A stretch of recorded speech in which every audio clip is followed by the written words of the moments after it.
with every generation that has passed us by. Long live the cause of freedom. And every event that has shaped who we are, comes the awareness that history lives in all of us. Pick a time, choose a place, and escape to where the past comes alive. Mine eyes have seen the glory. The History Channel.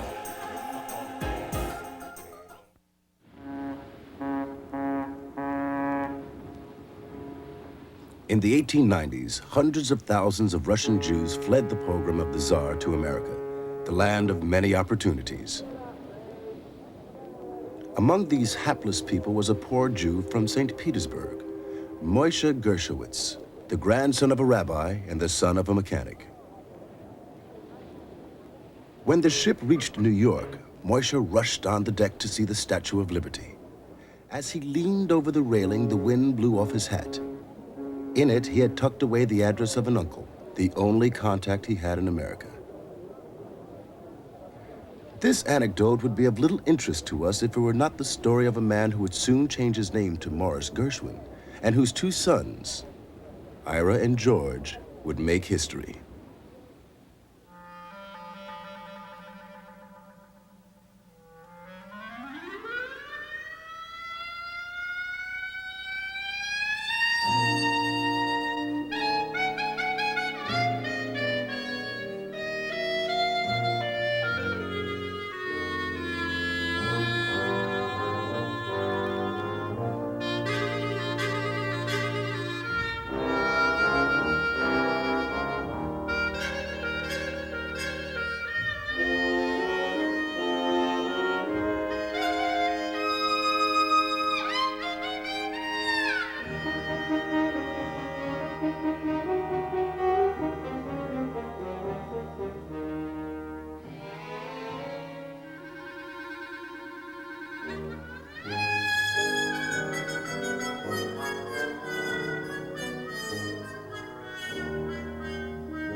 In 1895, Morris Gershwin married a fellow Russian, Rose Bruskin.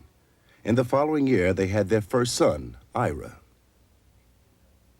On the 26th of September, 1898, in this modest two-story brick house in Brooklyn, their second son, George, was born.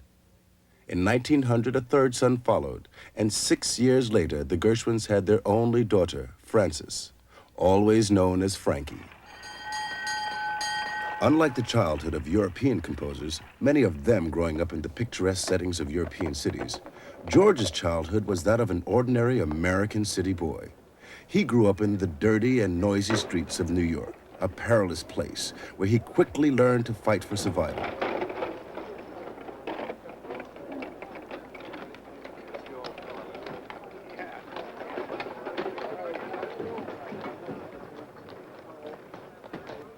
Morris had many different professions, ranging from the owner of a restaurant, Turkish baths, to billiard pool parlors. George was a robust child, picking fights, skipping school. He became roller skating champion of 7th Street. His nickname in the neighborhood was Cheesecake on account of his father at the time running a bakery. Sometimes his mother had to drag him by force from the street, as his sister remembers. George was a pretty wild boy. He'd run around freely everywhere. People used to say, Mrs. Gershwin has nice children, but that son of hers, she's going to have trouble with that son George someday. At home or school, there was little intellectual encouragement. Anybody interested in music was called a sissy, but George secretly began to learn to play the piano, and when his family acquired one for Ira, George, not for the last time, stole the show. Hey now, boys. How's it coming up there, Jerry? Who's getting the piano? It's the Gershwins. George sat down and played the piano at once, and we were all flabbergasted and didn't realize that he'd been playing in other places. And it really was bought for Ira. But when Ira heard George, he gave up at once. And my brother Arthur was supposed to play the violin, but he wondered why he had to stand and play an instrument and not sit the way George does, you see. 3, 4, 1. So the parents decided that now it was time to give George a proper musical education.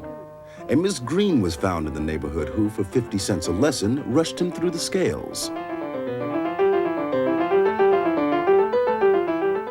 His next teacher, Mr. Goldfarb, a Hungarian with an impressive mustache who played the piano with great gusto and a barrel of gestures, already charged $1.50. For months, George played arias from operas. When he had progressed to the overture of William Tell, his father thought it was time again for a change. Charles Hambitzer not only taught him to play the piano properly, but also opened up the world of Chopin, Liszt, Debussy, and even Schoenberg. There was no way of keeping George at school any longer. After a short stint as a pianist in a bar, he was offered the job of song plugger in the publishing firm of Jerome H. Remick on 28th Street, known as Tin Pan Alley.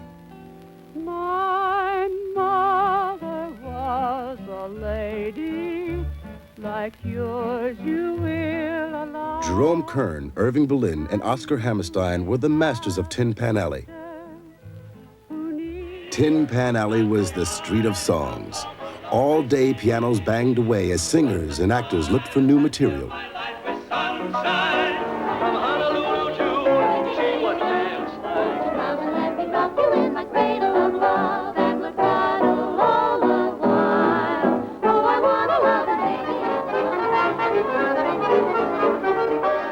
It was the plugger's job to make the song a hit.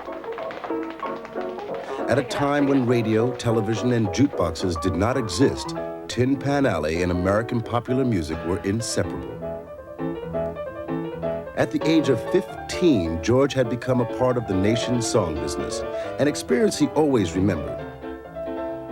Every day at 9 a.m., I was there at the piano playing popular tunes for anybody that came along. Chorus ladies used to breathe down my neck, and some customers even treated me like dirt.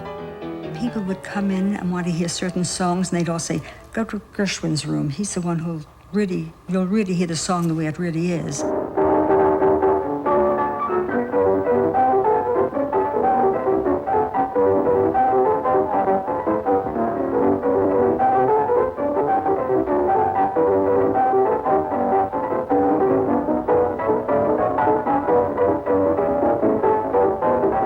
He played so well, he improvised. He had a wonderful sense of harmony, which always interested me, because when he placed songs, they hardly ever sounded the same twice, because he'd use different harmonies and different rhythms. Dissatisfied with his progress, Gershwin announced that he wanted to become a composer, an American Mendelssohn, a Mendelssohn of popular music. And following his two idols, Jerome Kern and Irving Berlin, he began to compose. When you want 'em, you can't get 'em. When you've got 'em, you don't want 'em. In 1916, the name of George Gershwin appeared for the first time on a copy of sheet music. Sophie Tucker, the powerful red-hot mama, had heard the piece and recommended its publication. It earned George $5. Times you have too many, and lots of other times you haven't any. When you want 'em, you can't get 'em. When you've got 'em, you don't want 'em. You're never satisfied at all, no, sir. You're never satisfied at all. It's a rather unique creation. For one thing, this is a popular song in the 32-bar era. That's only 20 bars in the chorus. It's not the standard form of a popular song of that time. Also, this song uses a flowing melody line in the bridge and yet has syncopated phrases, breaking it up.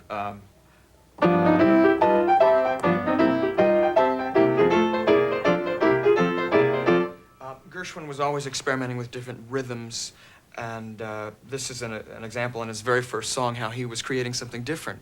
And I'm going to sing about you, for wooing time is just about you. I'm going to tell the world a story, and it's all going to be about you.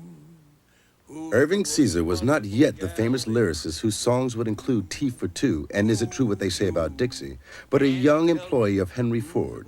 He and Gershwin set out to write their first hit for a Broadway musical. One day I said, I have a pretty good idea for a song, George. He was very young, you know, and I was very young. He said, what do you call it? I said, a song called You, Just You. And so within 10 minutes, I write very fast, we had You, Just You. And George and I, with great trepidation, walked into Mr. Belcher's room, his office, and I demonstrated with some enthusiasm, as I always do. He said, well, boys, it sounds pretty good. He says, what about $300? And we were silent. He said, all right, we'll make it 500. That'll be 250 for each of you. I thought when he said 300, he wanted us to give him 300 to publish it. So he gave us a check for 250 each. Gershwin was not yet 21 when he wrote his first complete score for Broadway. La La Lucille, billed as an up-to-the-minute comedy of class and distinction, tells the story of a dentist who was left $2 million by an aunt on the condition that he divorces his wife, a chorus girl called Lucille. The inevitable happens.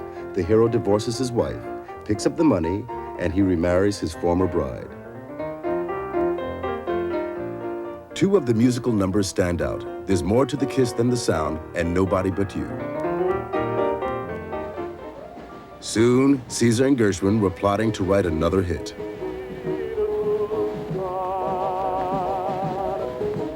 were walking down Broadway, and there was a song that was a very big hit at the time. Hindustan, a one-step. I said to George, why don't we write an American one-step? Why must it be Hindustan, George? And very quietly, we wrote Swanee in 10 minutes. 10 minutes! I started out, he picked it up, and boom, we were off to the races. I've been away from you a long time. Da, da, da. So long, kid. Al Jolson, one of the most magnetic stars of Broadway, introduced Swanee at the Winter Garden. And when 60 girls with light bulbs in their shoes sang the chorus, the house came down. I've been away from you a long time. I never thought I'd miss you so. Somehow I feel your love is real. Near you I want to be. The birds are singing, it is song time. The banjo's strumming soft and low. I know that you yearn for me too. Swanee, you're calling me. Swanee, how I love you, my dear old Swanee. I'd give the world to be among the folks in DIX. I even know my mammy's waiting for me, praying for me down by the Swanee. The folks up north won't see me no more when I get to that Swanee shore. Within a year, 1 million copies of sheet music were sold, and the lyricist and composer each earned $10,000 in royalties.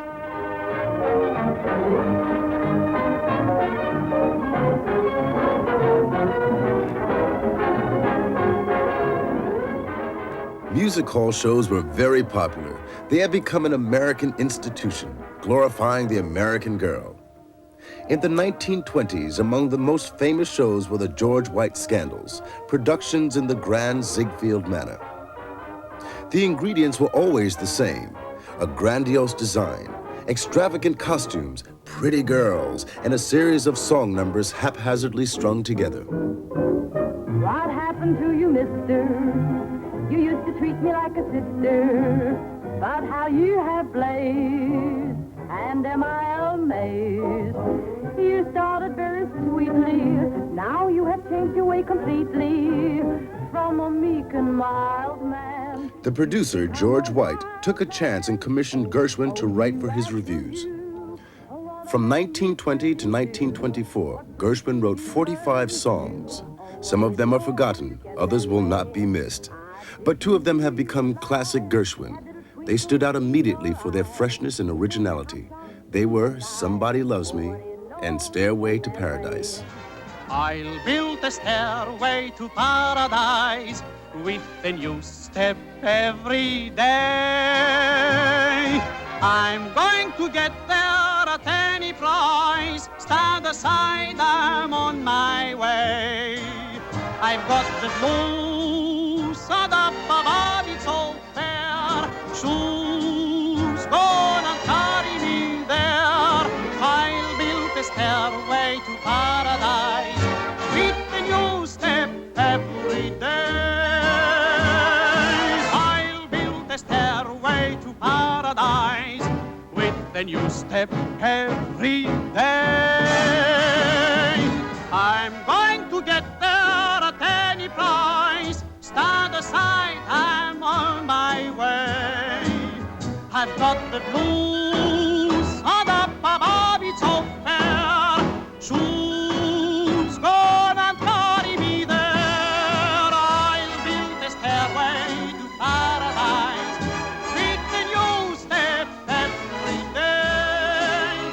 With a new step every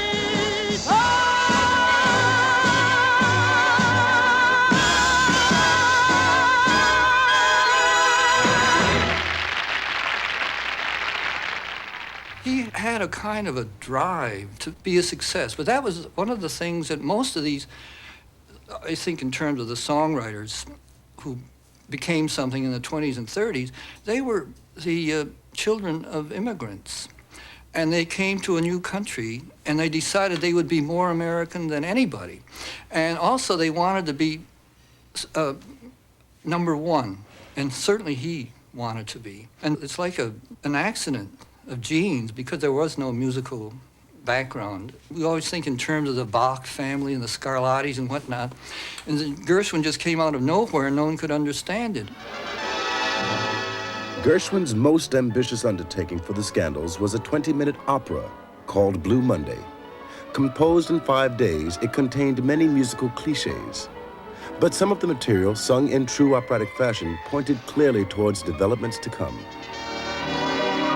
I must admit, although I don't like Sunday, I have a fit when I go through Blue Monday. Monday's the one day that my dice lose. They just refuse. That's when my cares are always bigger. His cares are always bigger. An opera fitted very oddly into a music hall review, so it was not surprising when it was withdrawn after the opening night, despite its prestigious conductor, Paul Whiteman. I'm gonna see my mother, mine. Lord, how I miss my mother, mine.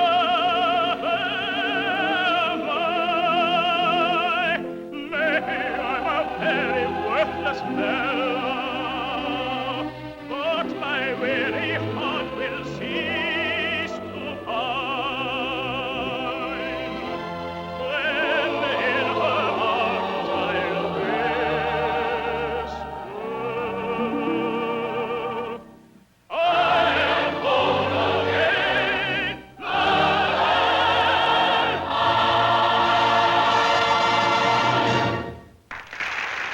Gershwin's desire to write serious music was further kindled when Whiteman, the famous king of jazz, suggested that he write a new work for the concert hall in the jazz idiom.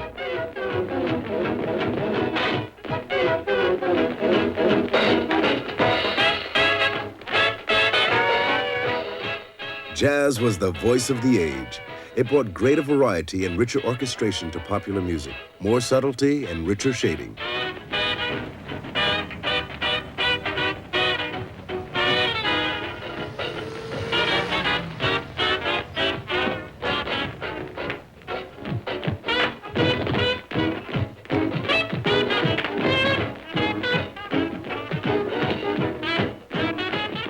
The new rhythms were for dancing, and America was ready to swing with it.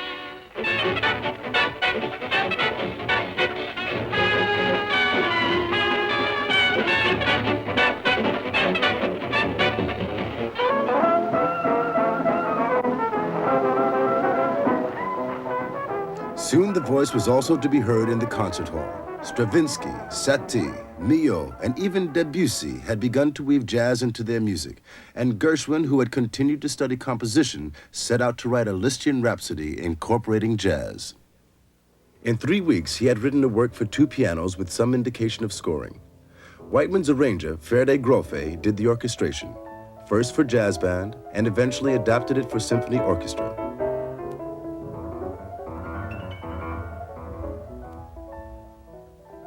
The historic concert took place on February the 12th, 1924, at the Aeolian Hall in New York. In the audience was a formidable array of social and artistic figures. Among them, Jascha Heifetz, Fritz Kreisler, Rachmaninoff, Leopold Stokowski, Stravinsky. Called an experiment in modern music, the program was to present jazz in all its various facets. As the long program progressed, there were signs of restlessness, even boredom. After 23 numbers, almost at the end of the program, Gershwin strolled up to the piano and sat down.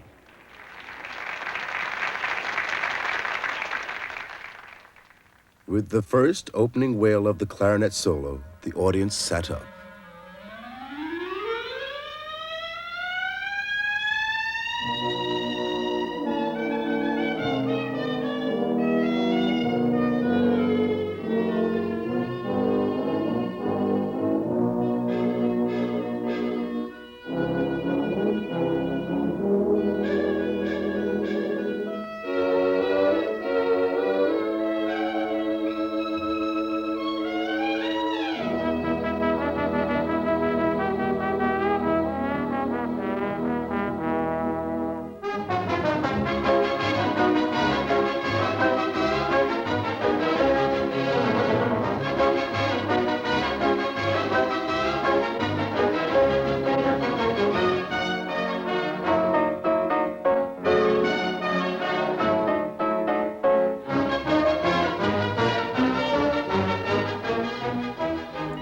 What he did is he opened up the concert hall to the American composer. No one took American composers seriously, and most, usually you had to be European or dead, mostly both, So that he did that, and they said, oh, here's this very young, handsome guy, and he's suddenly an American composer playing concertos in Carnegie Hall. What's so special about Gershwin is that his music appeals to us, and very often we don't know within the traditional fabric of musical life where to put it. The actual first time the piano plays, it just plays.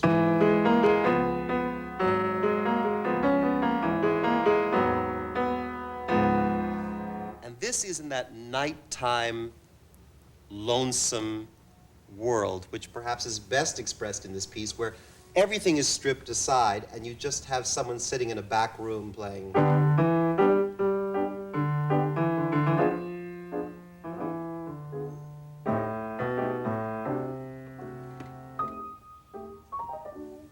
Now this little touch, that's from Chopin or Liszt or some other wonderful thing that he studied. But this is... It has a simplicity and a directness and an honesty which is unprecedented in the world of concert music. There's just no adornment. There's just nothing. And he comes back to this again and again.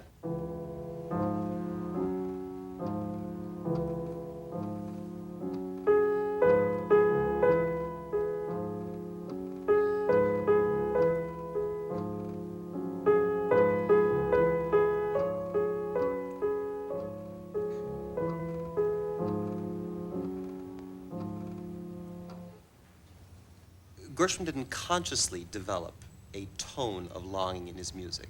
It was something which was there. It was in contrast to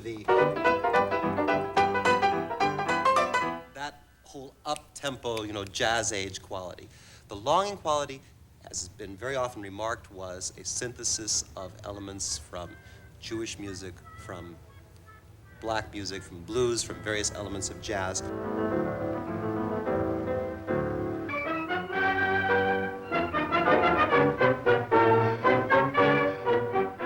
The Rhapsody in Blue has seen many guises. It has been done in music halls, played by piano solo, solo harmonica, a mandolin orchestra, and sung by an a cappella chorus.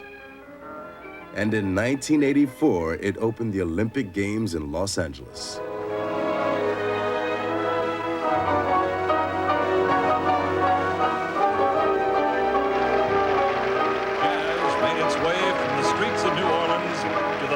Concert halls of New York and inspired George Gershwin to create this American classic. It involves no less than 84 grand pianos.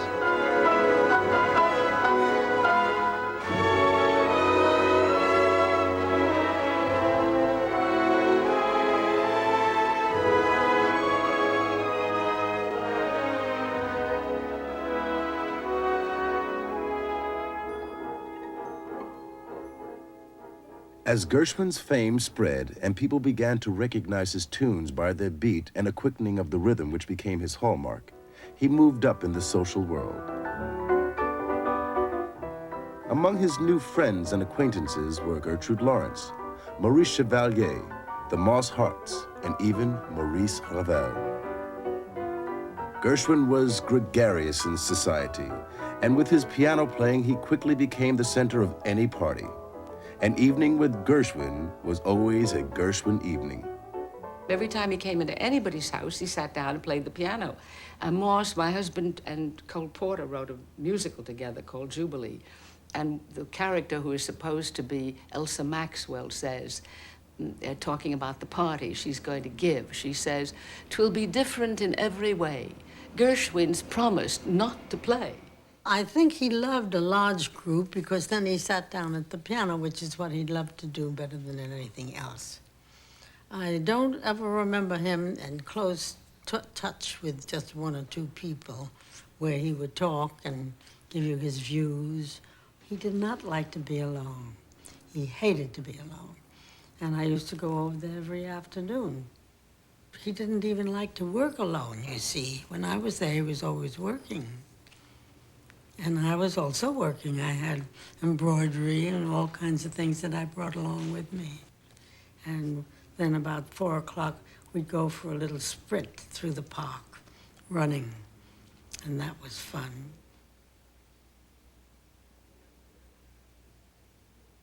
He had a rare capacity for making friends. Among them was one person who became closer to him than anybody else. Kay Swift, the composer of Fine and Dandy and Can't We Be Friends.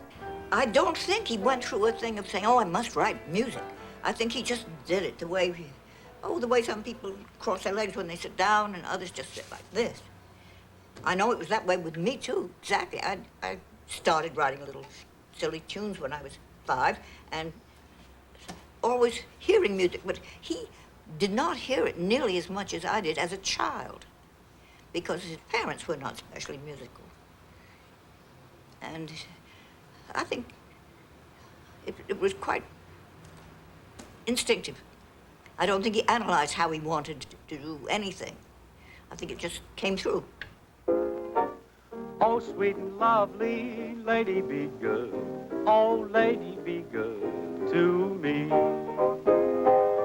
I am so awfully misunderstood. So, lady, be good to me. In 1924, at the Liberty Theater in New York, a new show opened, Lady Be Good. Fred and Adele Astaire played a brother and sister routine who had fallen on hard times. It was brisk and inventive and had a wealth of original ideas. The songs were delightful and literate, well above the run-of-the-mill of musical comedy writing. It contained such Gershwin classics as Fascinating Rhythm and The Man I Love.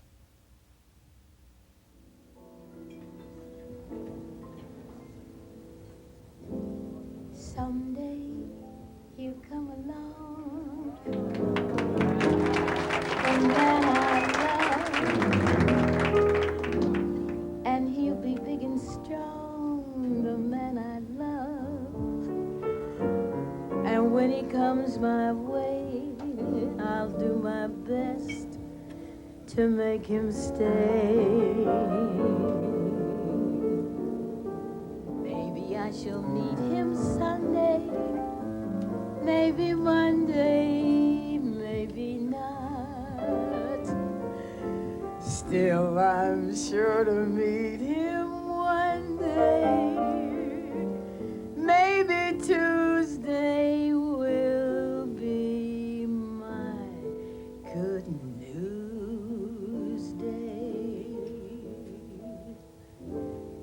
He'll build a little home just meant for two, from which I'll never roam.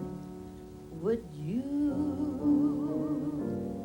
And so all else above, I'm waiting for the man I love. Lady Be Good not only brought a new sophistication into popular music, but it also established Ira firmly as George's partner. Ira had been a prolific lyricist, working often with other composers, but from now on, most of his writing would be with his brother George. The two became inseparable. Ira was the greatest pillar in George's life. George loved being with people, loved going to parties, whereas Ira would rather stay home and read and have a few friends around whom he liked to talk to. But if he was at a party with George, he was usually sitting in a corner watching everything, and he accepted that. And he thought George was wonderful, and George thought he was wonderful. George was more like his mother, and then as he said, she was purposeful and driven to be very successful. She was a very tough cookie. His father was a very sweet and gentle soul with a delightful sense of humor. Ira was more like the father, the more self-effacing and out of the foreground. He did not mind one bit that George dominated every party. Sometimes he would sing. He'd put his glasses on top of his head, close his eyes, and out would come these sounds. And he sang better than George. Hi-ho, hi-ho, at last it seems I found her. Now I won't be happy till my arms are around her. Hi-ho, ho, hi. If a kiss she'd only throw me, oh my. In 1977, thanks to June Levant, I met Ira, and I ended up spending 6 years working in Ira's archive. Ira preferred to have a melody first when he worked with George. George was always so prolific that it was very easy for him to play a bunch of melodies for Ira, and then Ira could pick and he would set a lyric later. Sometimes working with Ira, where Ira would come up with a title and then they would work back and forth. It was Ira who suggested that George use the famous slow theme of Rhapsody in Blue. George had finished the piece, played it for Ira, and Ira said, well, I think it's nice, but I think you need to slow it down a bit in the latter part of the work. And there's a little theme that's in one of your tune books that went like this, da-da-dee-da-da-da-da. He said, I think you should try putting that in. So George did. The love songs of George and Ira Gershwin are usually tongue-in-cheek. And, of course, it comes out more in the words than the music. And his harmonic sense makes his songs haunting and memorable. There's always a little twist somewhere.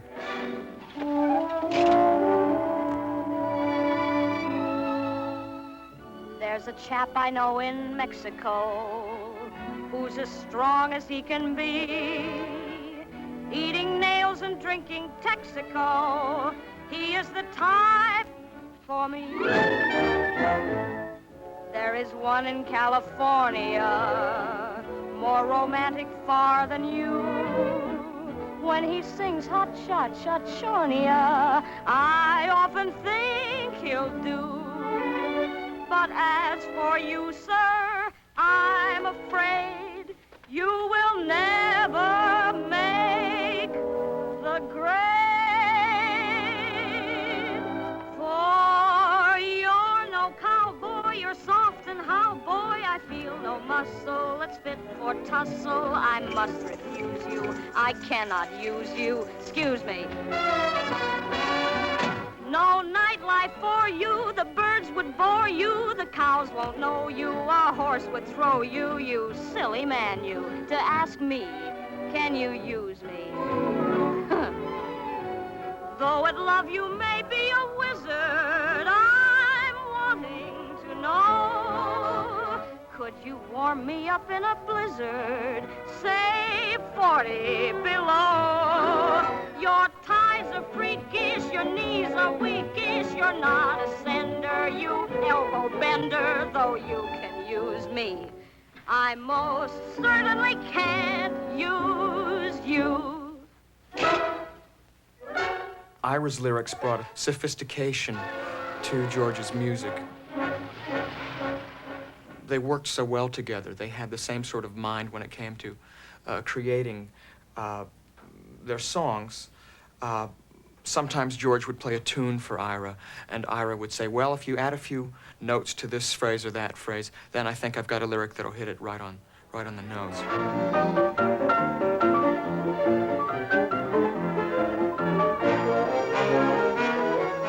Phonographs were replacing piano rolls, and Victrolas put Gershwin songs into every home.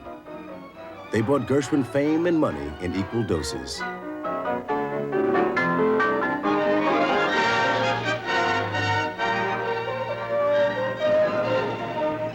His lifestyle became more and more affluent, his friends more glamorous, but the family remained inseparable. Ira had married, and he and the Gershwin clan bought a 5-story house near the fashionable Riverside Drive. The pride of the house was a self-service elevator. Gershwin had begun to buy paintings. His living room looked like a museum. He owned a Léger, Picasso, Kandinsky, Rouault, Modigliani, and Derain. But his passion was not only limited to buying. He began to paint himself, and painting became an obsession almost as great as music.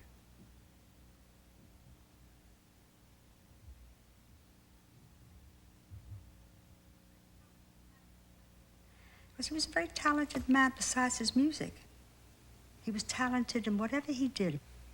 I think he was very sorry that he never finished school. He had a great feeling for learning. He was very bright, and he wrote wonderful letters. They were very to the point. He would just get, there were no wasted words, and he had a style of his own in writing. If he played tennis, he played a good game of tennis. If he played golf, he played a good game of golf. He danced. He used to come home and show me steps from a movie that he had been doing with Fred Astaire. And he'd put his shoulders up, and he'd start showing me steps, you know, and we'd have a lot of fun. I don't think that he was out of focus at any time. I think he could bring the whole big sweep into whatever was going on. Sometimes it was listening to music, and he was wonderful at that. Terrific. It was an exciting thing to see anything new with him, which he loved.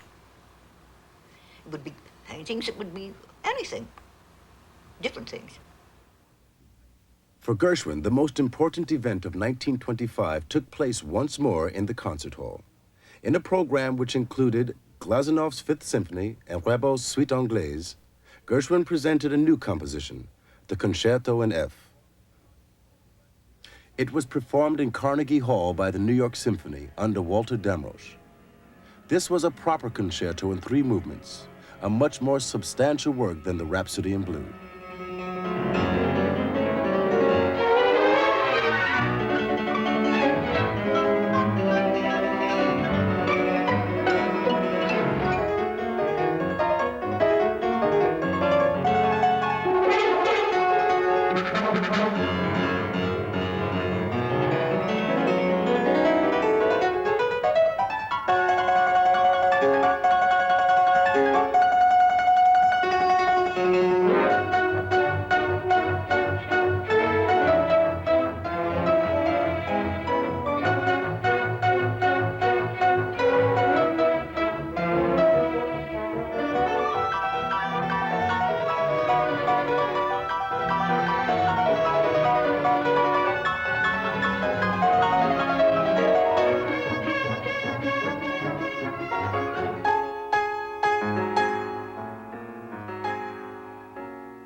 was a superior pianist, and he had a very special American kind of technique. And it was based on a lot of other things in American music. It came out of a lot of popular styles of playing, stride piano playing, ragtime piano playing, jazz razzle-dazzle kind of playing.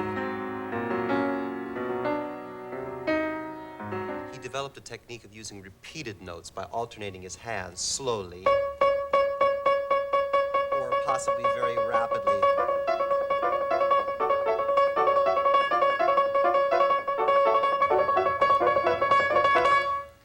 He loved that a lot, those kind of motor rhythms. He loved also the use of grace notes, which he'd gotten from Liszt. Became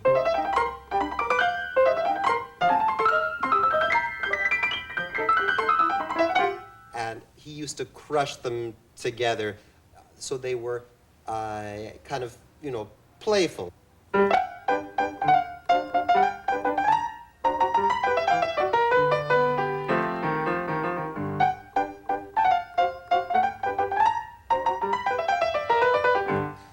But it's that evocative quality that his pieces have from the very first moment, which is so special. I mean, you always know right away when you're hearing a Gershwin piece.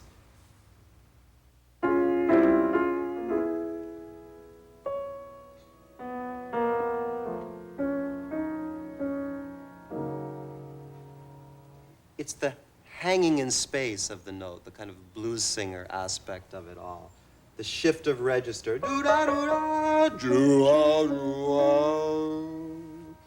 And these grace notes in the bass work musically very effectively. There's that raised shoulder, jazzy raised eyebrow on the bottom, which is in his music everywhere. You played one bar, I'd say, George Gershwin. I could know it anywhere, in the dark. And then, by the sound, it's just the voice of a genius. The way you know a Schubert song the minute you hear it. The way you know Brahms intermezzo the minute you hear it. You know it's a Brahms intermezzo, not somebody else's, right?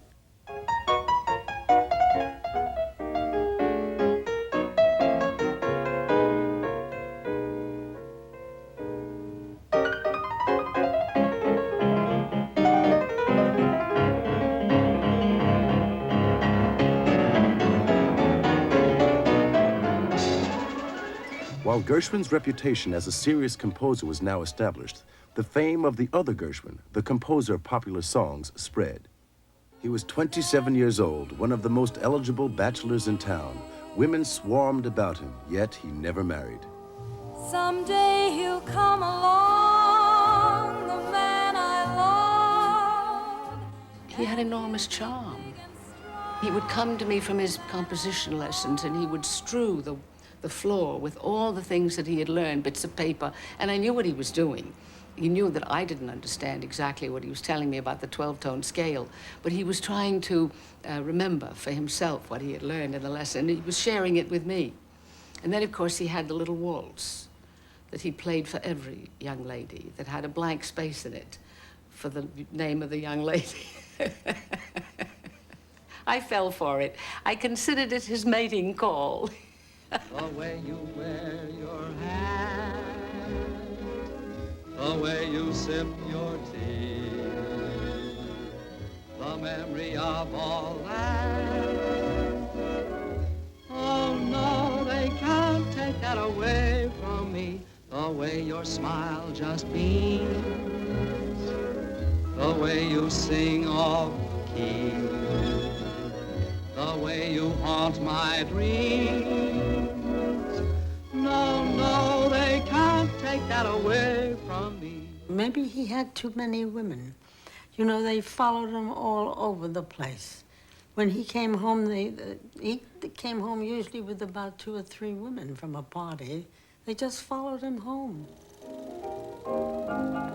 I think all of them were hoping that they'd have a relationship with him.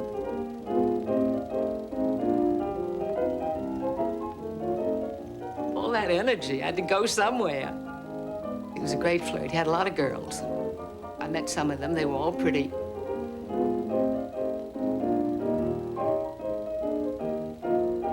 But he never could give himself entirely somehow. I do think that because we led such lives of our own as children, that it was very difficult to make a real relationship. They're writing songs of love, but not for me. Lucky stars above, but not for me. With love to lead the way, I found more skies of gray than any Russian play could guarantee. I was a fool to fall and get that way. Hi-ho, alas, and also lack a day. Although I can't dismiss the memory of his kiss, I guess he's not for me.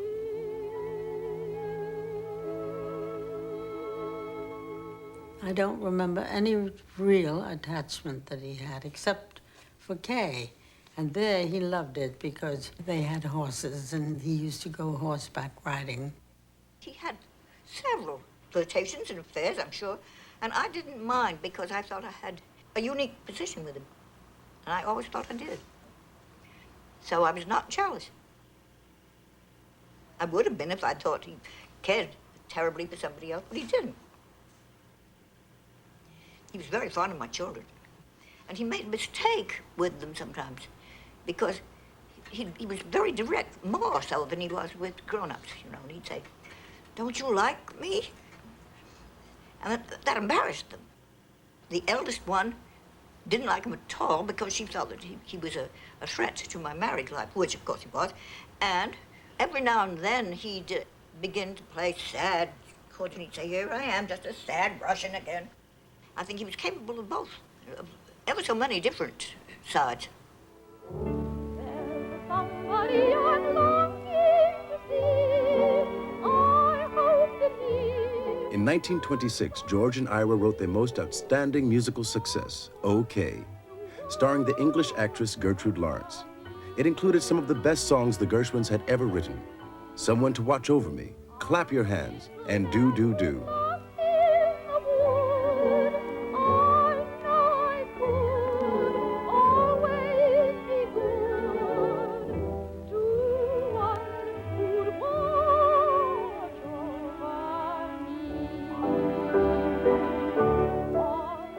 Someone to Watch Over Me is a melody that George had originally used as a fast dance chorus for the show OK, which was produced in 1926. It was supposed to sound like this.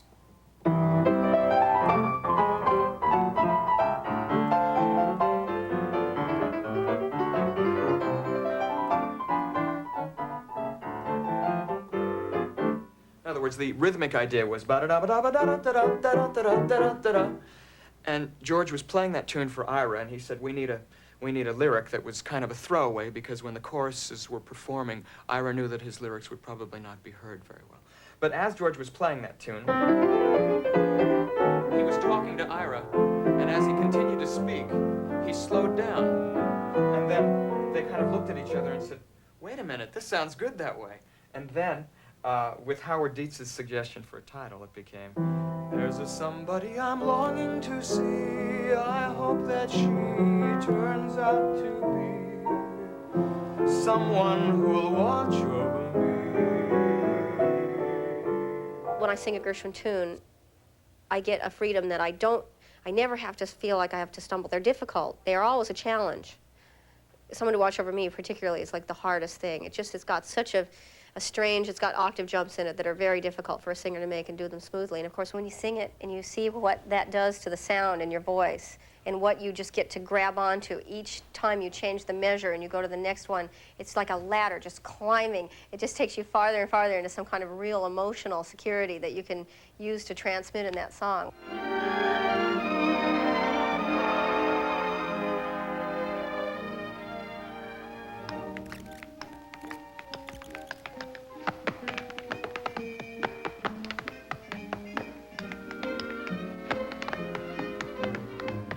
The next musical, Funny Face, became another success for the Gershwins. They had again transformed ordinary music hall material into some witty and memorable songs. A Babbitt met a bromide on the avenue one day and held a conversation in their own peculiar way. They both were solid citizens, they both had been around, and as they spoke you clearly saw their feet were on the ground.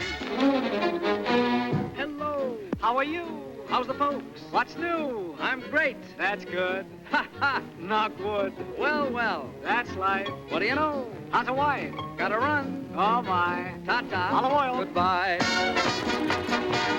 Every composer has their own particular style. Cole Porter is known for his Begin beats. This could be the start of just about any Cole Porter song. But George instilled very specific, sophisticated harmonies into his songs, too. In Our Love Is Here to Stay, any other composer might have written the beginning of the chorus to go.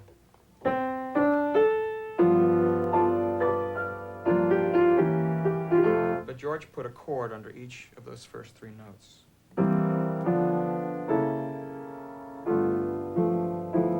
Thereby adding a dimension to his songs that the average guy in the street might not be able to explain, but he knows that there's something about those harmonies. There's something about that song that's special. If you try to sing them, you approach them as a singer or as an instrumentalist, you start to appreciate the fineness of their structure, how completely classic the basic architecture is that's underlying these songs.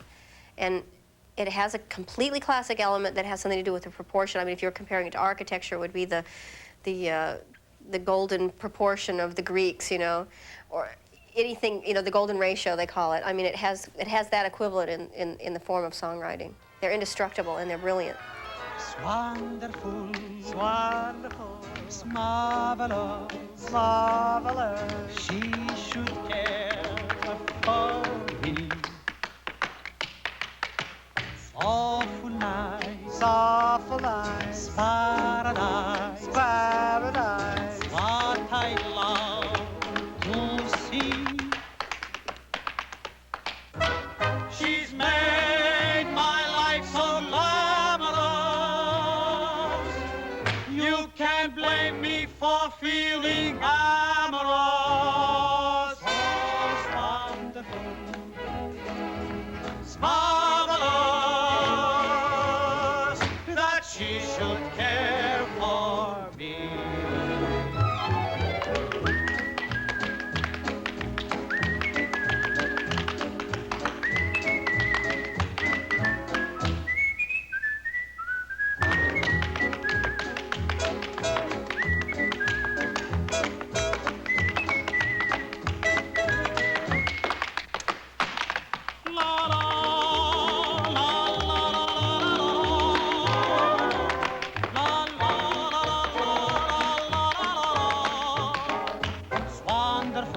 Wonderful, it's exceptionnel. It's why I fell. Magnifique, it's what I seek. Elegant, it's what I want. Quelque chose from head to toes. Wonderful, marvelous that she should care for me.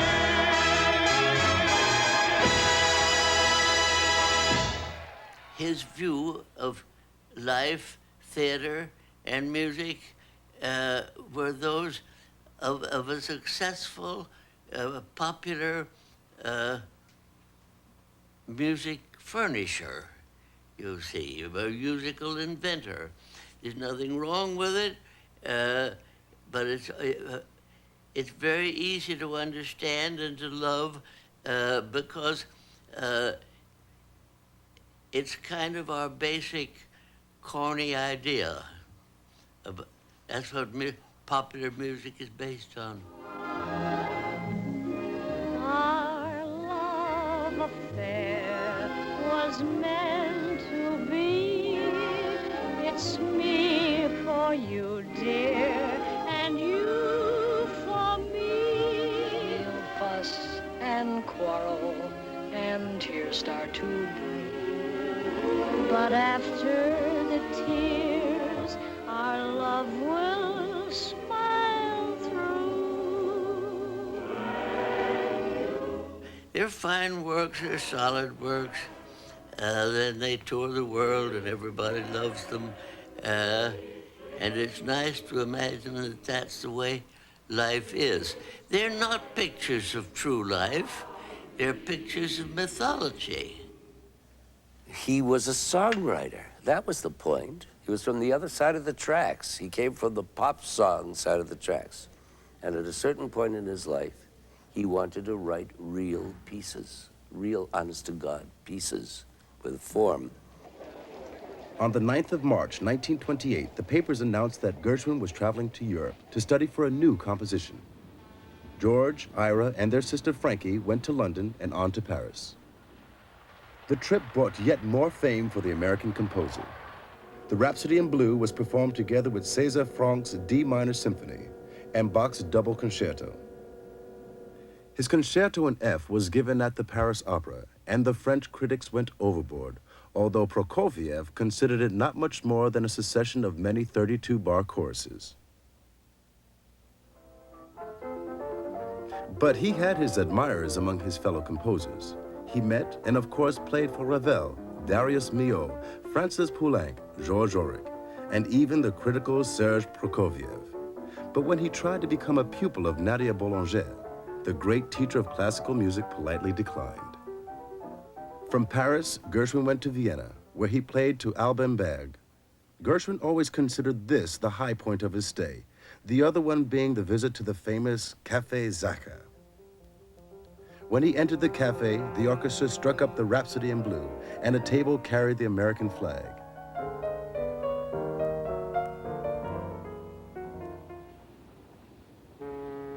When Gershwin returned to New York, he brought with him 8 volumes of Debussy's work, the first draft of a new score, and some French taxi horns. Walter Damrosch conducted an American in Paris for the first time in New York on the 13th of December, 1928, with the New York Philharmonic Symphony.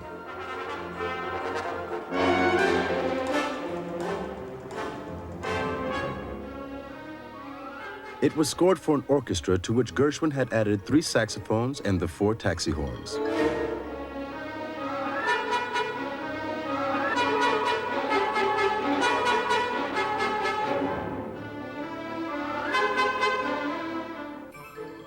It was a colorful and jazzy piece, rich in musical texture.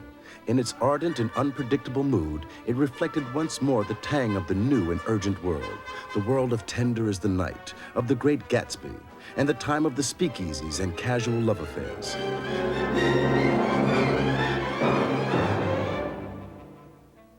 The serious music critics, as before, still did not know where to place Gershwin's music. Some called it nauseous claptrap, an innocent but tiresome babble, and of blunt banality. But as usual, Gershwin had the public on his side, and they gave the work a standing ovation. It had touched a nerve. He was young and he was successful. It was a kind of a Scott Fitzgerald thing in the sense that people enjoyed success and they liked knowing successful people. That was part of the glamour. It's hard to explain, but I guess there's something in the music that represents being young. I mean, he died young, and there's a youthfulness in what they used to call pep. And there's a beauty in it, too. I mean, he was considered, in a sense, kind of a brittle composer, which he really was. And some of his playing at the piano was very sensitive. But there's that toughness of the 20s, and then the romanticism and no sentimentality. And it isn't sort of, oh, this has got to be so American. It just came out in that nice, happy, sort of spontaneous way. His music always had a spontaneous quality, as if he'd written it just then, that moment. Soon he was busily rehearsing a new score, Strike Up the Band.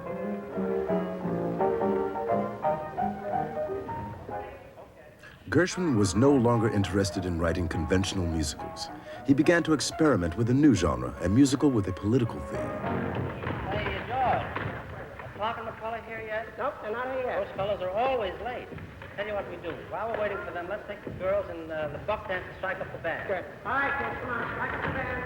Hey, hurry up. All right, let's go.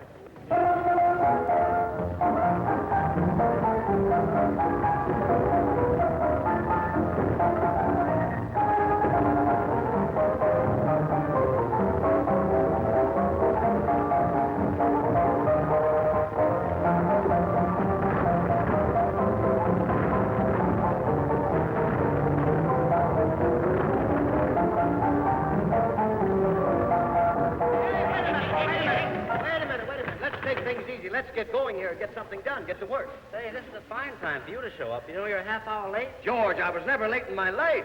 They've had to hold the show several times for me, but I've never been late. Well, you don't even know your lyrics to this show. See, I know the lyrics all right, but you've written them too high. I'm really... Strike Up the Band was a cynical anti-war story, castigating the growth of nationalist hysteria.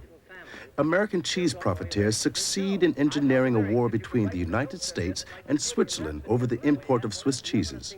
It had a rollicking score and a whimsical text by Ira, containing such lines as, "Oh, this is a charming war. Whoops, what a charming war." But what the hell? You do as well. Gershwin appears to have had little interest in politics himself, but at the time of the Depression, he was surrounded by politically motivated people. He also realized that political satire would lend some urgency to his work, lifting it out of the mass of ordinary musical comedy writing.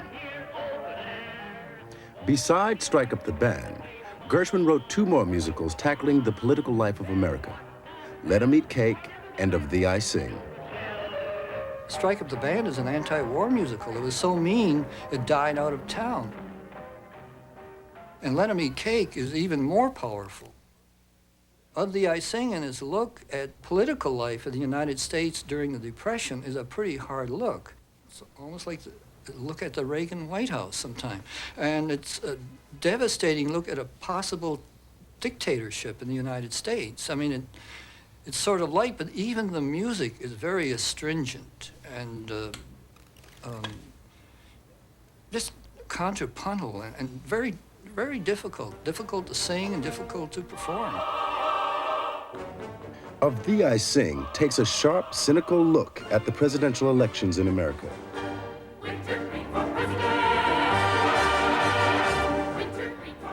The successful candidate, John P. Wintergreen, wins an election on love rather than political issues. Needless to say, such choice is doomed to failure.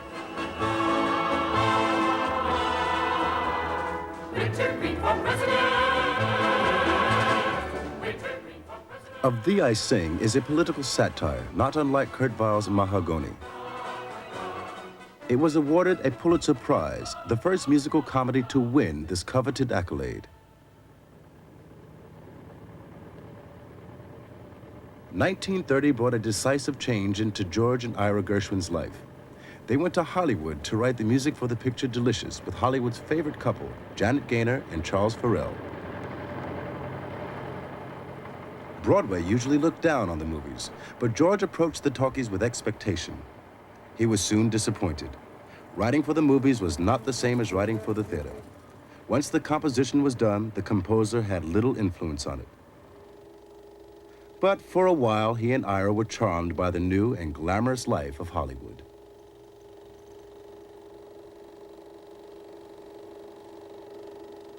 Dear Mabel, here's your Georgie, putting pen to paper to write to you again, to tell you how sweet you are, to tell you how much he misses you, to tell you lots of things. Time has a special way of flying out here. It just zooms past. Someone once said that when time hurries by, you are happy. If that is true, we've been in heaven. Dined at Eddie Robinson's the other night, had a party mainly for Stravinsky. Many celebs were there. Chaplin, Goddard, Fairbanks, Dietrich, Capra, and others. Sat next to Paulette Goddard. She's nice. Me likey. That's as far as he ever went. He was not, I would say, really affectionate in public. I mean, I think someone who had his childhood and growing up with a Rose Gershwin, who was a dominant woman and a self-effacing father, was a little bit careful about getting too deeply involved with people. George and Ira's relationship with Hollywood was one of love and hate, but they eventually settled there. They wrote the music for 3 more films: Damsel in Distress, Goldwyn Follies, and Shall We Dance, starring Ginger Rogers and Fred Astaire.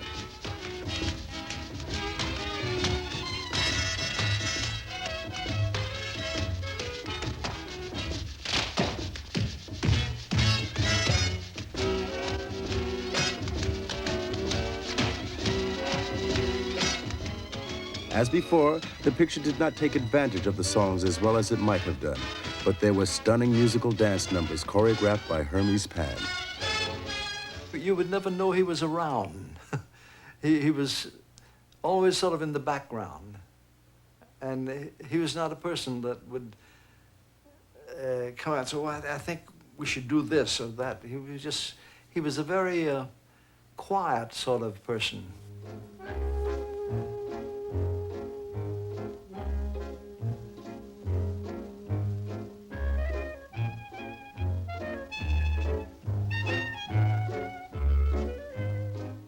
We were doing a scene where Fred and Ginger were walking with the dog.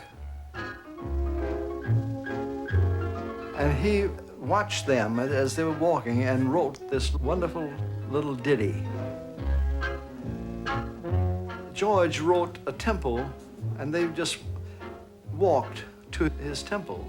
But he caught the tempo of the way they walked and the way the dog was trotting along. And he did it right on the set, just like that. Pure inspiration. He was very dance-wise, you might say.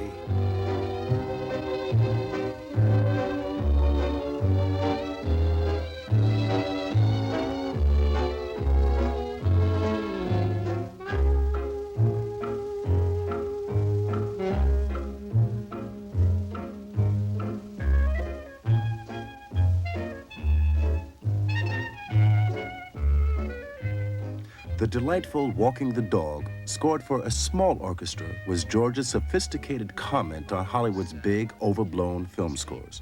But the song which really summed up how George and Ira felt about Hollywood was Blah, Blah, Blah, written for Delicious.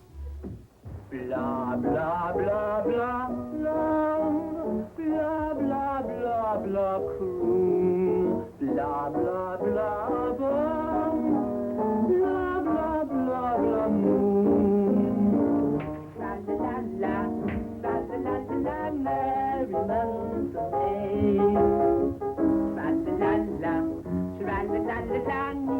The clouds bring blah blah blah blah him, blah blah blah blah I, blah blah blah blah him, blah blah blah blah sky. La la la la, la la la la, cottage for two. Nearly everybody comes back from California with a tan and a pocket full of motion picture money. I also wanted to add a serious composition. The old artistic soul has to be appeased every so often, wrote George Gershwin from Hollywood. So when he returned to New York, he brought with him sketches for a second Rhapsody.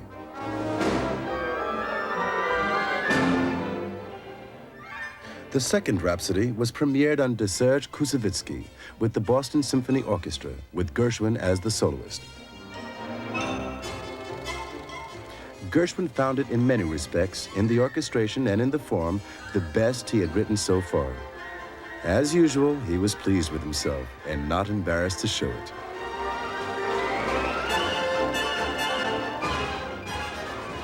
For a long time, Gershwin had been haunted by the idea of writing an opera.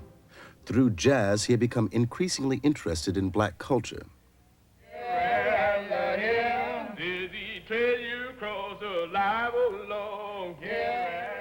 He had read DuBose Heyward's best-selling novel, Porgy, the story of a crippled black beggar. Gershwin, who had not forgotten his humble upbringing, sympathized with the plight of the poor. But what drew him mostly to the subject were the dramatic and musical possibilities a black opera could offer.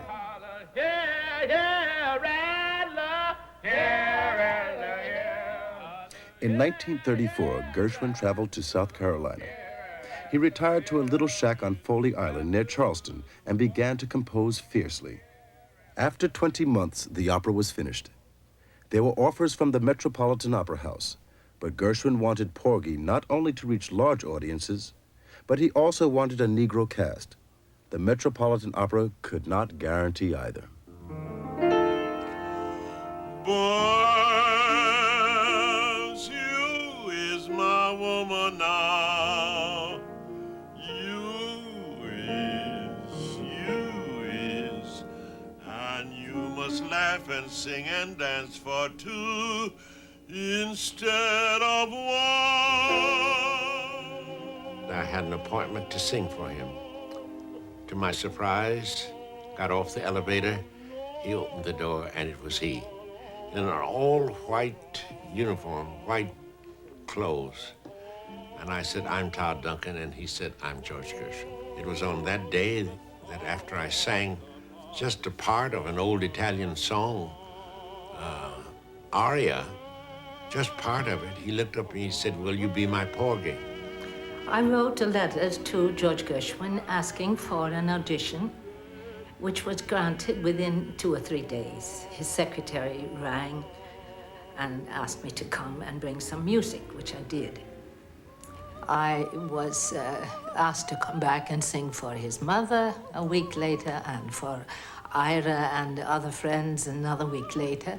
And then, as I mentioned before, he would telephone to me and say, Anne, come down and sing. I've written now 5 pages more, and I want to hear how it sounds in your voice.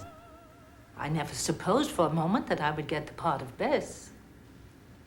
We will start with the piano solo at 5 bars before 9, because the piano has a solo lasting about 2 minutes, which we will not waste time with now. 5 bars before 9, scene 1.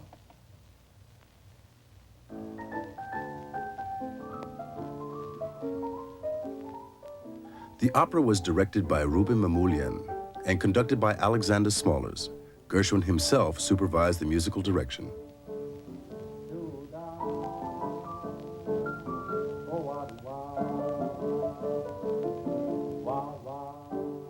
This footage was shot during the rehearsal.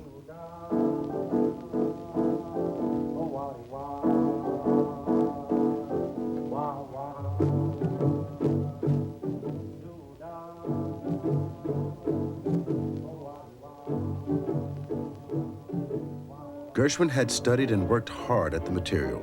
He had attended prayer meetings trying to model his recitative on the inflections of Negro speech. Many of the choral passages are deeply rooted in spirituals.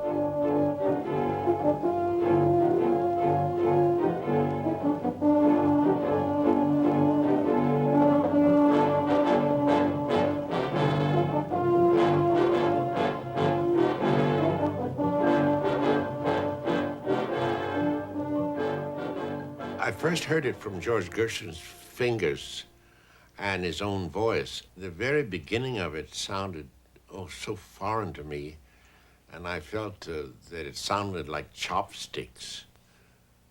But very soon, it segued into something that was so beautiful and something that it will never die. It went immediately into summertime. And I thought that I was in heaven.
was an idiom, an American idiom, and an idea that I'd never come across. I didn't hear it in Schubert or Schumann or Wolf. It was another idiom which I didn't know anything about, and I loved it. I loved it immediately. It was on my skin, it was in my blood, in my soul, in my very heart. I didn't have to be logical and think about it. My solar plexus told me that this is it.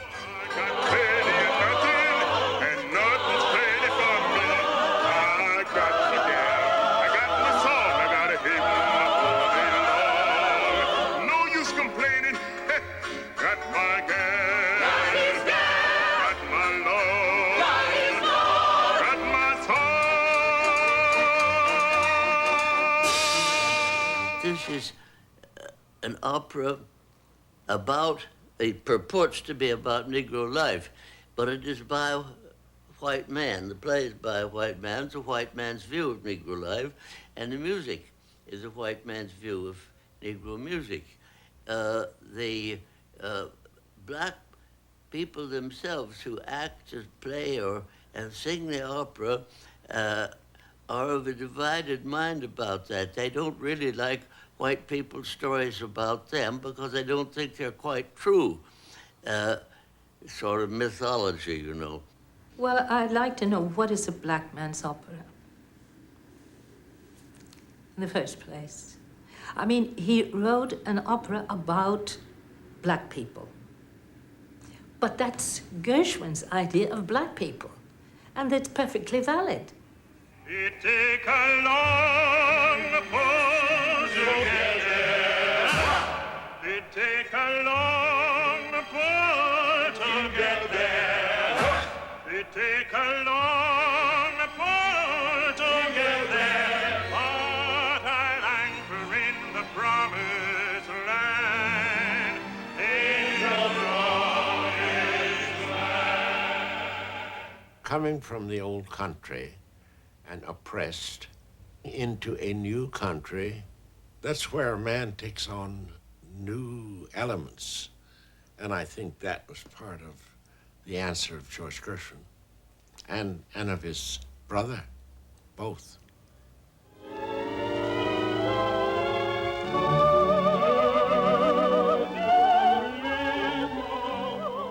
When it opened in New York after a tryout in Boston, the audience gave it an ovation which lasted over 15 minutes. Many people felt that Gershwin had written the first genuine folk opera in American history, but the critics, as usual, did not know how to place it. And even such a distinguished musician as Virgil Thompson wrote a scathing review. In '35, some people couldn't accept it as an opera because it was a kind of a hybrid. It was a Gershwin musical written like an opera. That the communication, the strength, the drama, the passion that comes in the grand operas is in Porgy and Bess. And the ingredient, the main ingredient that is in Porgy and Bess is the same ingredient that's in Tosca, the same ingredients that's in Siegfried. And that means performance, passion, communication, sheer heaven, excitement, theater.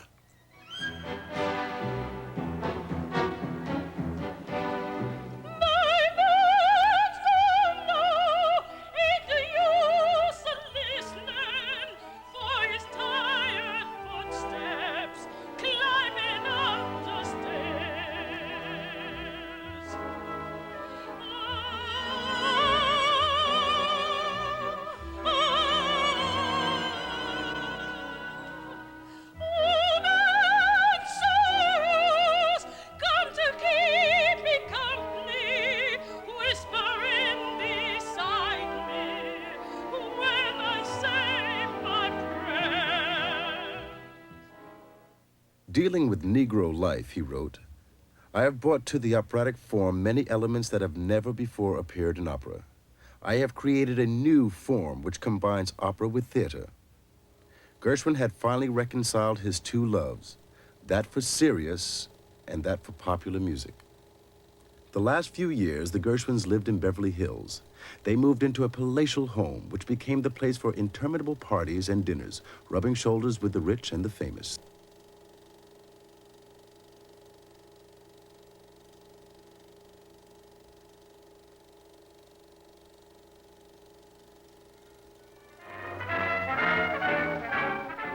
Gershwin did not delude himself about Hollywood. He called it a place of overrated personalities and false priorities where all they want are hit songs one can whistle. There he is. There he is, throwing zigzags. Get a good look? He's with his wife. A composer working in Hollywood, however famous, was just another guy working on the movies. He and I sat up till 5 o'clock in the morning at his home in Beverly Hills, and he told me how unhappy he was and that he was making a lot of money in films. And he says, Todd, I'm not the kind of composer where a man tells me I need 5 songs for this film, not compose. He says, I can't do that anymore. And he says, I'm dying to get back to New York and to compose when I want to. He was not just a happy-go-lucky fellow. He had a very melancholy and I think a very lonely side, too. I always had the feeling there was something worrying him in the back of his head. He was a very complicated person. He had so many different sides. And if one was sensitive, one could sense this conflict, so to speak, in his behavior. In February 1937, while playing his Concerto in F in the Philharmonic Auditorium in Los Angeles, his mind suddenly went blank. A similar experience happened to him several days later. He became listless and suffered headaches. Doctors diagnosed a brain tumor. I knew he was ill, but I didn't think for a second that he would die. Nobody did. And I said, I know you're going to handle this. We had sort of parted for a year to see how it went. It went miserably. And I said, I know you're going to handle this the way you always handle any kind of crisis and come out of it well. And he said, I'm coming back. I'm coming back to both of us. And that was the last thing he ever said to me. I thought it was a nice thing. I was proud of it. And then I thought he was. And my daughter, April, and I went to this concert. And I stood up suddenly, just at the end of a piece that was being played. And she said, my daughter said, what's the matter? And I said, we're going home. George is gone. Almost 4,000 people crowded into the temple of Fifth Avenue for the funeral service, and many thousands more lined both sides of Fifth Avenue. While this service went on in New York, another was held in Hollywood. Everywhere in the studios, the cameras stopped rolling for 1 minute's silence. Koussevitzky wrote, like a rare flower that blossoms once in a while, Gershwin represented an original and rare phenomenon. And Schoenberg said, he expressed musical ideas, and they were new. The last song that George and Ira wrote was for an unsuccessful movie called The Goldwyn Follies. George had finished the chorus of the song, but Ira had to write the verse. These lyrics were an emotional catharsis for Ira. They enabled him to grieve for his brother.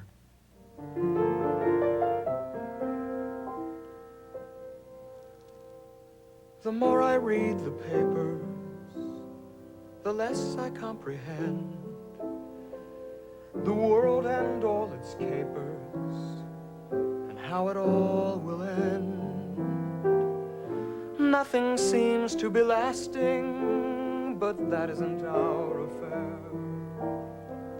We've got something permanent, I mean in the way we care.